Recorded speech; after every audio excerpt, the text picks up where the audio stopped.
be what causes it.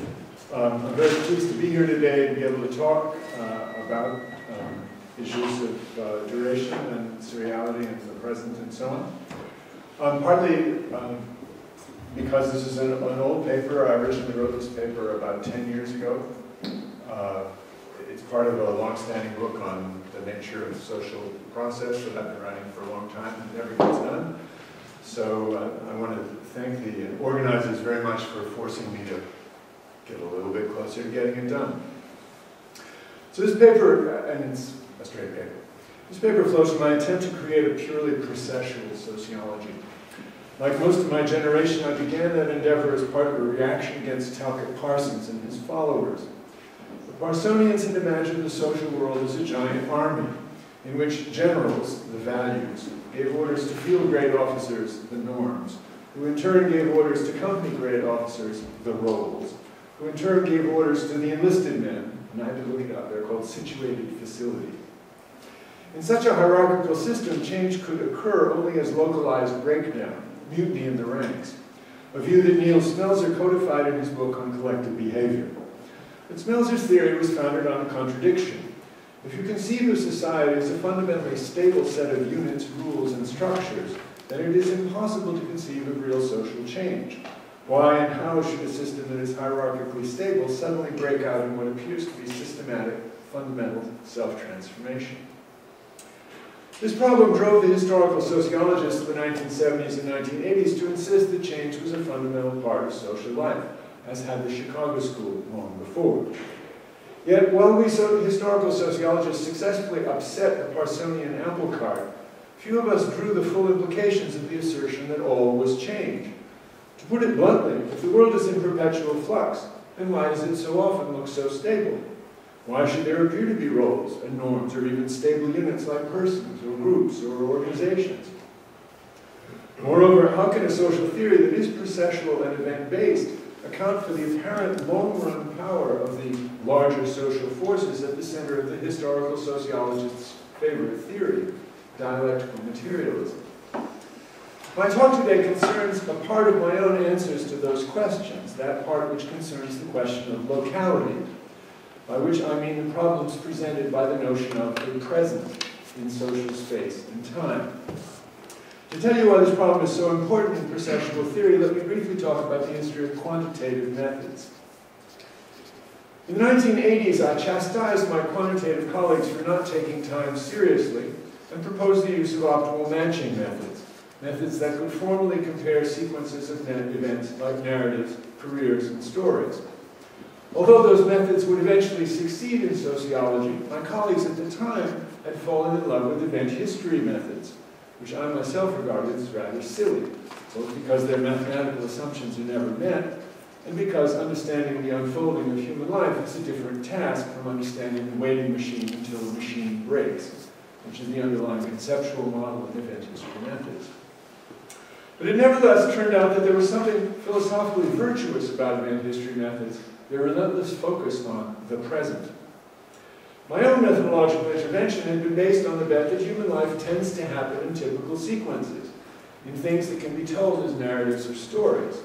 If the world happens that way, then methods searching for story-like sequential patterns in social reality are a good bet. And the world often does happen in stories, in part because we construct it to do so. We structure typical sequences into the life course. The stages of graduate school are a good example. So it's little surprising that the model of typical sequences works very well for those extensive parts of the social world that we construct as sequences. But it is not at all, therefore, clear that we can think of the social process as in itself constituted of obligatory narrative structures, reaching deep into the past and on into the future. Just because we as individuals get started on this or that biographical trajectory doesn't mean that we have to finish it as projected, despite the economist's fantasies about path dependence. The reason for this is simple. The past is gone. It isn't there like a ghost in the machine influencing the present. The world is, in fact, purely a world of current events, in which the present is, at any Newtonian instant, enacting itself out of the immediate past. There is no deep past reaching out from some invisible world to shape the present. All the influence of the deep past, bygone revolutions, old demographic structures, Marxist world historical forces, and so on, must come through the immediate past. Now, of course, this could happen through memory and recording, and often does. But in this particular aspect of my work, I'm making a much stronger claim.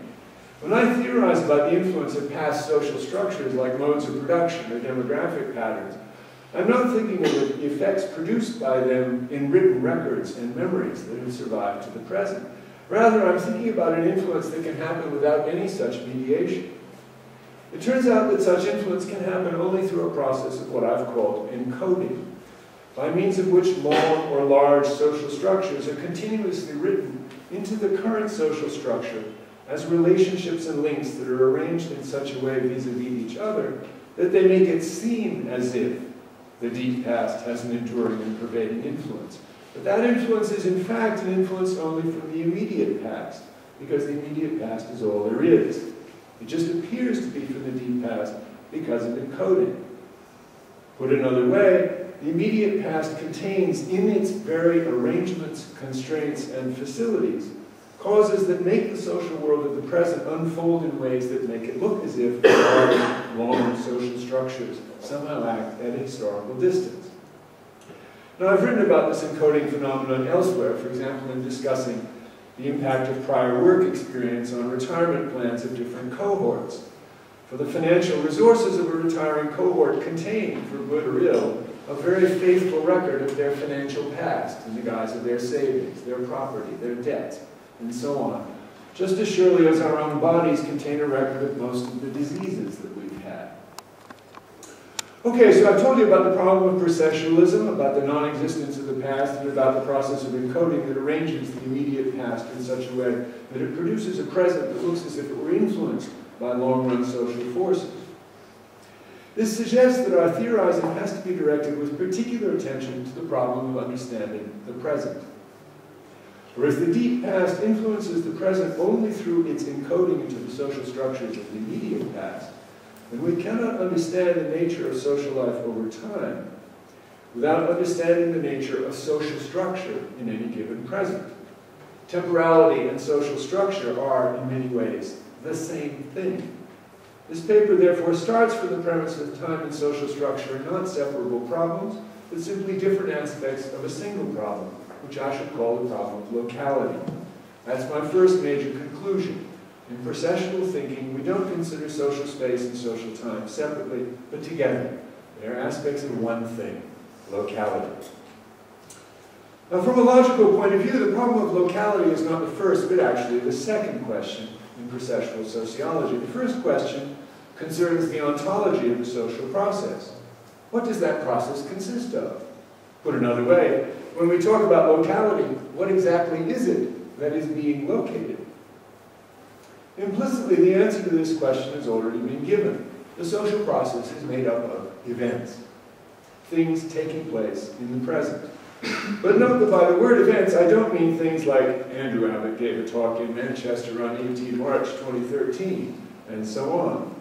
For in processual sociology, even Andrew Abbott, the unit person, is not a given, but is rather something whose thingness must be explained. Remember, the past is gone. The Andrew Abbott of 1980 is no longer with us, for good or ill. We can't assume that persons or even cities exist in some fixed way. Rather, to establish the existence of Andrew Abbott, we have to show how it could happen that it could be convenient to regard a certain lineage of events as so woven together that it's useful to have a shorthand name for it. Andrew Abbott, or the University of Manchester, or British sociology, or whatever. Now, with biological individuals, it's fairly obvious. We think of all the events that involve a particular human organism, and we call that lineage of events a person. Although if you think about it, you will realize that that's more problematic than we usually suspect. After all, we're all just majority stockholders in our own personalities. Much of our own personalities actually lives in other people's expectations of us. But the main conclusion is straightforward. Events are raw, unformed, instantaneous connections of various kinds of links between prior happenings in the social process. The things we call social objects are actually lineages of events. Now, the emergence of such lineages qua lineage is another topic of a later chapter in this book. What concerns me today is how, and more importantly, where events themselves are made. In the social process, events are created by links from past events, and they in turn send out new links, consequences, to create new events. As Dewey would have said, events have consequences: emotional, active, cognitive. Consequences of prior events give rise to the present event, and consequences flow forward from that present event to still other events. And these prior and posterior consequences give to any particular event a place, a location, relative to other events. It is the nature and consequences of this locating that's my subject today. Now, locality is in the first instance not an abstract position of any kind. It's simply the experience of being related to certain other events as descendant or antecedent. Events as I define them do not have a time and space placed in some abstract space-time grid. Rather, they have the experience of locality, of being the consequence of some particular prior events and the antecedents of some other particular posterior events. That our society happens to think that any event can be located in an abstract grid of time and space is not a necessity, but a cultural ideology. In the processual ontology I'm describing, the elements of an event do not know somehow the abstract coordinates of that event. Indeed, in the experiential world, those coordinates don't exist to be known. What those elements do know is that some other events are near, are within their focal experience. Now, they don't know about other events that are far away because that's what makes them far away, but they don't know about them. That's the whole point. They know, comprehend, react to only those events which are related to them as antecedents and consequence in the broadest sense. So this experiential locality is the primitive positional property of events. It implies a much more general topology of social experience than does the Enlightenment grid of space and time. I can elaborate this a little better with an example. Think for a moment of the traveler's map, not of the machine maps, the old kinds of maps. A good road map has in one corner a lower triangular matrix of distances between the principal cities shown on that map. Those distances, in fact, contain all the locational information in the map. And if for some reason we threw away the map and had only the distances, we could employ an iterative scaling algorithm to perfectly recreate for us the original map. But suppose we thought of the distance between two places not in terms of the physical distance, but in terms of the actual elapsed time to get from one to the other, subject to the vagaries of traffic, construction, one-way streets, electrical failures, as we've had on the London line this morning, speed limits, alternative forms of transportation, and so on. As any traveler knows, the relation between physical distance and this actual travel time is not one-to-one, nor even monotonic, but quite messy and complex. There's a somewhat regular relation, but there's much superimposed local variation caused by road constraints, and there are huge shifts caused by changes in transportation mode. We could apply iterative scaling to this kind of data as well, but we know ahead of time that a two-dimensional map would not represent this data well. Indeed, we cannot be sure that a dimensional representation would succeed in capturing the information at all, since travel time is not, in most cases, a metric in the formal sense. It doesn't have the three metric properties of identifying indiscernibles, possessing symmetry, and obeying the triangle inequality. So let's run through them. To be sure, it can't be negative. You can't be somewhere else before you where you are now. And it identifies indiscernibles. The distance from A to B is 0 only if A is the same as B. But travel time is often asymmetric because of one-way streets, headwinds, construction, many other things. And it's common for travel time to violate the triangle inequality because the direct route between two places often takes longer than indirect routes, as travelers on hub-and-spoke airline systems know very well. So if we take this new distance back to my abstract world of events, we see that my general concept of experiential locality in the world of events rests on a distance concept that's more like travel time than like physical distance. As a result, its topology is nothing like the Enlightenment concept of a grid obeying a well-constructed metric. In this non-Enlightenment topology of events, there are obvious analogies for traffic, crowded interactional settings, for one-way streets, dominance and interaction, There are different transportation modes, different kinds of communication media. Cross-cutting interactional arenas and unusual friendships create other kinds of discontinuities and amonotonicities in the character of the experiential distance between events, which further undercut triangle relationships. All this means, in turn, that the primitive positional property of events is that they are experienced as local, and that they seem to be situated in an irregular, empirically defined topology of experience.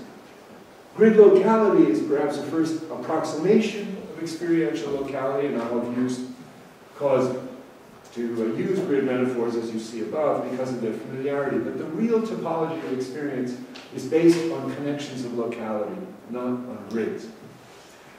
So if my first major conclusion is that in a processual sociology, time and social structure are essentially woven into the single concept of locality, my second major conclusion is that the topology of that locality system is highly irregular and can be defined only empirically. Events, in short, take place in locations, in places, in neighborhoods of the social process. We need now to examine the nature of this locality in more detail. To do that, I'm going to use a grid representation for the moment, but you should always remember that I'm using that representation only as a convenience. Towards the end, I'll try to take it away. So here's figure 1 above. Consider the array here. Figure 1 is drawn in a very simple space and time framework. As is usual in such diagrams, time moves to the right. That's interesting sorts of issues in our culture. That's the future. And for the moment, it's imagined on a stepwise scale with time points shown. You can see basically 6 time points, which are the 6 implicit vertical lines through the dots. Social space is on the vertical dimension, which can, of course, stand for anything: social class, organizational size, clans, whatever. Events are simply the dots. You see the dots at the intersection of these links. 3 links come together to make each event. One of those 3 links is a dashed link of continuity going horizontally across the grid, joining the lineage across time, left to right. These are the horizontal lines. That is, I'm assuming lineage here. I told you it was a problem before, and it is a problem, but for the moment, I have to assume it. 2 other links come into each event, one from the immediately prior event in each of 2 adjacent lineages, the one above, the one below. Again, we're not really clear what adjacency means, really. We just assume it refers to some kind of nearness that involves the ability to affect a focal lineage through perception, action, emotion, whatever. And I've shown basically all the antecedents of a particular event on the right, this one dot on the right. And of course, you have to remember that the various events to the left have other descendants than the ones shown. So I've basically shown you the grandparents, or the great-great-great-great, whatever they are, grandparents of this event out here. And of course, these great-great-great-great-grandparents have all kinds of other descendant events other places. The diagram starts with 11 antecedent events at the first time point, then 9, then 7, 5, 3, and down to the unique current focal event at the right. Did you all die? It's an event. I also apologize for using the word local so much to those who are fans of League of Gentlemen. Not you local at all. Yes. You okay? Good. So I should not shake anything and do anything drastic. Right. I'll try to have no events.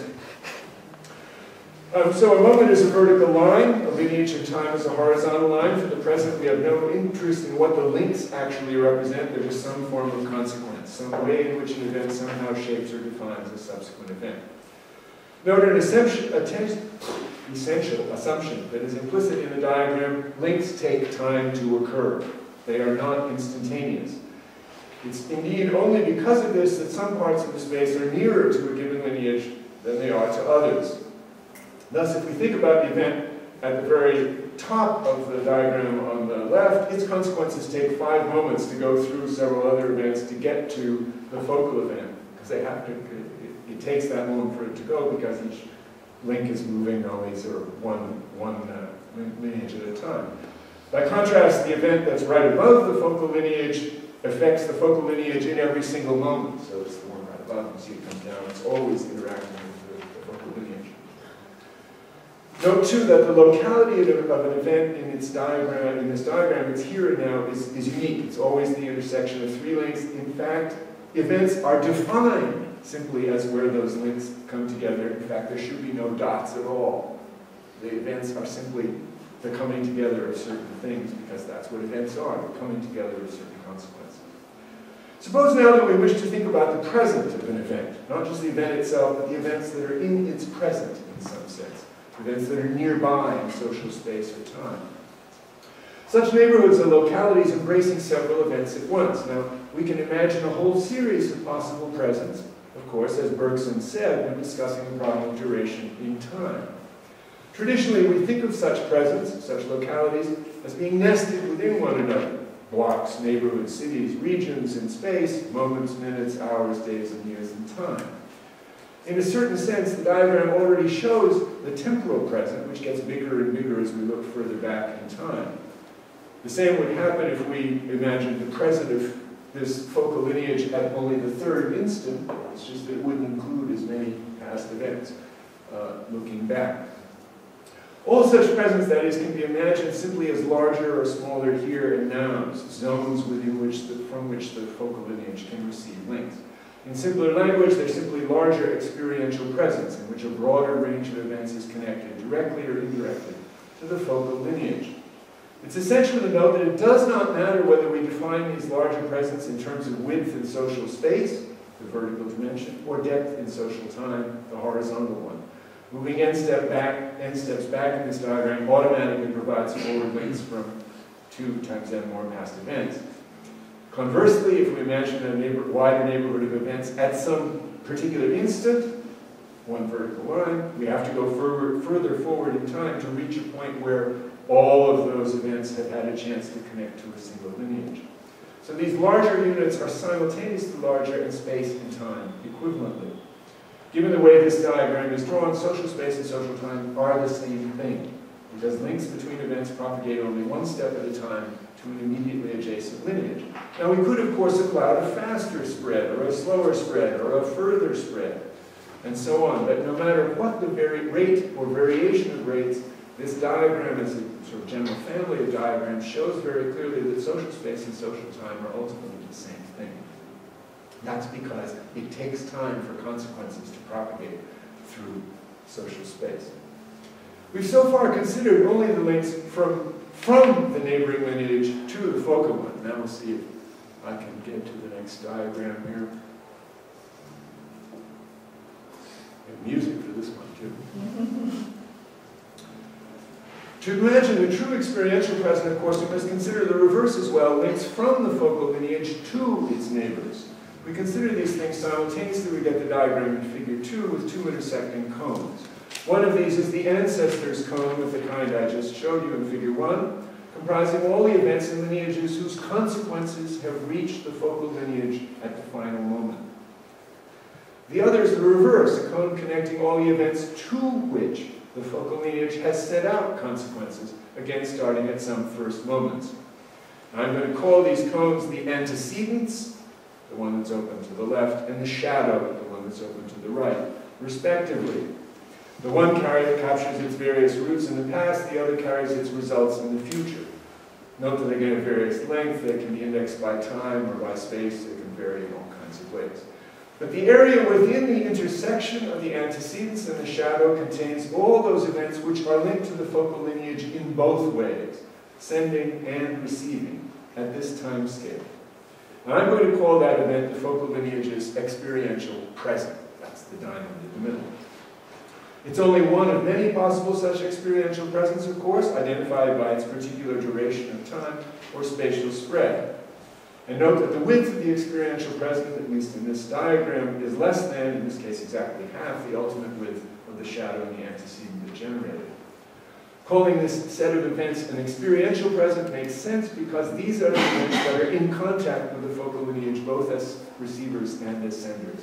They're all on complete interactional circuits from the focal lineage back to itself. They are, in that sense, present in its experience. Now, as I've noted, links between events are never absolutely instantaneous. They're never vertical on the diagram. They take time to propagate. Because of this, the experiential present itself is never instantaneous, but rather has some finite duration. It is thick. For a focal lineage alone, with no external relations, this could at least potentially be untrue. Time could be a succession of absolute instants, possibly enclosed within larger, inclusive overlapping durations. That was the concept of Bergson's temporality, the famous durée. But such a temporality is absolutely solipsistic. Social time inevitably involves elapsed intervals for links to reach their goals in other lineages, possibly to return. In that interval, other links might intervene. The social present is therefore not instantaneous, but always finite in duration. The present of social experience is always a thick present. This is my third basic conclusion.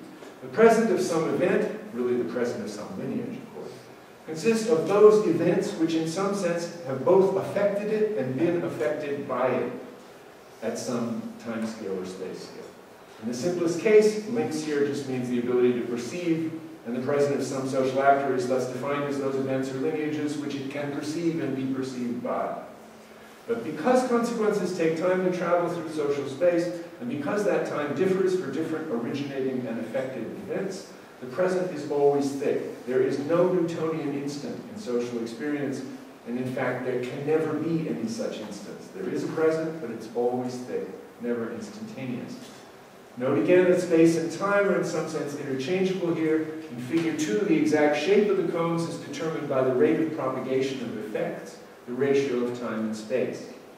Given a rate of propagation and the time value specifying a particular size of present, we can calculate the space value, or we can do it in another direction.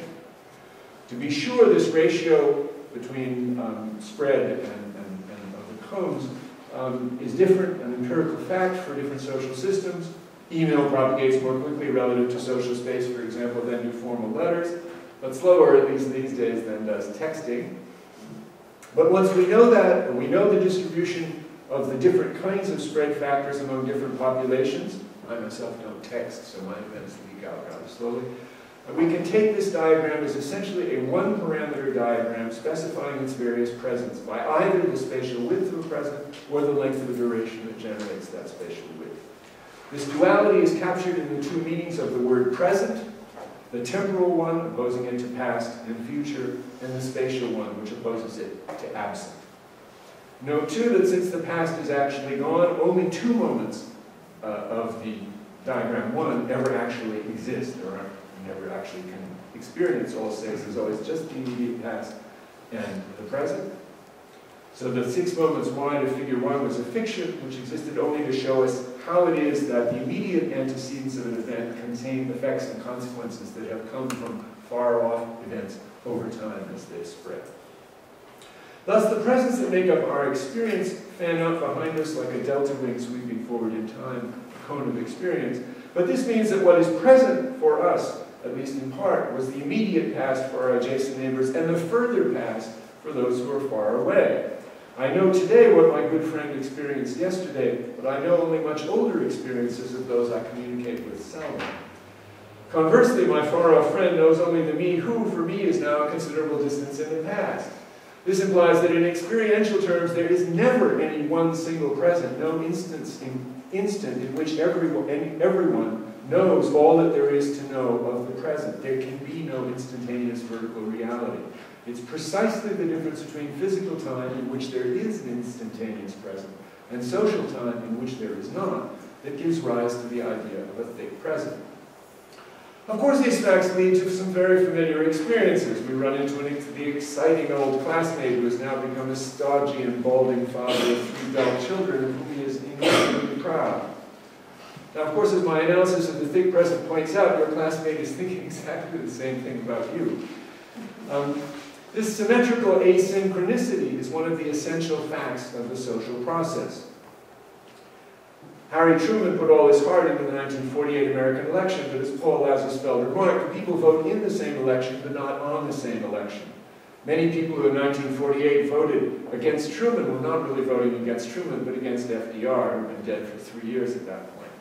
Or consider email. You often find yourself writing an answer to a communication that was written by someone else who at the time of his writing had not yet received your own previous communication. Or, what is worse, you may find yourself writing an email in response to an email which has already been unsaid by its author in a later email that you haven't gotten to because it's further down the list. I was telling you about that last night. They said, don't you know you do your email from the most recent backwards? Okay. Another example is all too familiar to scholars when contacts a book's author looking for further information about that book, only to be told, I've thought about that for a decade. Your present is the author's past. So my fourth major conclusion is that the thick present and its symmetric asynchronicity are central factors in social experience and ought to be a central focus for research. Although quantitative scholars occasionally genuflect in the direction of cohort analysis, which is a way of thinking about this, their models generally assume a Newtonian present. It's the qualitative scholars, it seems to me, who have the opportunity to take the concept of the thick present and put it to effective use. This is the more true because presents are, of course, fractals, as we've seen. No matter how close we look at them, differential distances always emerge within them. Even within the self, there is no absolute common present. I'm quite likely to forget in one chapter what I said in the preceding one. In sum, there is no Newtonian temporality in social life. As long as you are not equally distant from all people, the problem of the thick present arises. Now, this problem can be handled in a variety of ways. We can see this best by looking at how historical explanation works. Theories that analyze social structures as aggregate equilibrium consequences of multiple individual actions, microeconomics is the conspicuous example, generally assume away the thick present. There's a short run, and within it, an absolutely instantaneous equilibrium present. All actors affect all others mutually and at the same instant. To relax this assumption requires cumbersome direct modeling of an economic system's geography. Of course, that's why it's never done. But in the actual social process, there is no single or instantaneous present. For example, there may be people inside a firm who know certain facts and deduce from them the larger event that the firm is becoming weak. But others may know the same facts and disagree, still others will know different facts, and so on. Outside analysts have their own arrays of facts and opinions and are, of course, themselves being gamed to a considerable extent by insiders who are using the outsiders to leak misinformation to the public. In this context, the actual event of, quote, the firm's being so weak that one ought to break it up, end quote, has no firm temporal definition, no beginning or ending. There is no moment when it happens. If we ask what are the relevant occurrences that can be actually exactly dated, they turn out to be impossibly particular events in which we're not interested at all, like the dates of particular invoices and investments, the level of morale of second shift workers on Thursday afternoons, and so on. Yet crucial, very particular event, for example, like the CEO is deciding at the time the company is no longer viable, are without any clear definition in time, since if the CEO decides this but then changes his mind before telling the board or gets persuaded by the board that he was in error, then the event has not occurred as far as the larger public is concerned. This thickness of the experiential present, combined with the narrative character of experience, means that there can be no Laplacian demon recording everything that occurs, no ideal chronicler. In part, this is true because one cannot achieve exact dating without so breaking events into tiny particulars that they become of no interest, as I've just said. But more important, it's also true because many or most events are open to redefinition by later links. Thus, in the example I just gave, the CEO's statement that the company is no longer viable can be treated by the board as a real and worthwhile statement, or as a gambit to get them to do something, or as a poor judgment based on misinformation, or as any number of other things. In fact, the respondents will decide by their reaction whether the statement is a routine perception, a direct action, a false construction, and so on. Its causal and apprehensional consequences are literally not decided completely by its originator, but only with the help or hindrance of others. Because this takes place in real time, there can be no ideal chronicler who describes a kind of infinite state space in which the social world can be completely recorded instant by instant by some infinitely long list of state variables. Although I can tell you that's what the big data people are going to try to push towards doing. At any given instant, the actual meaning of various consequence links sent out by an event is not known and can't be fixed until a cycle of return brings links back from neighboring events in the present that confirm one or another of the possible meanings.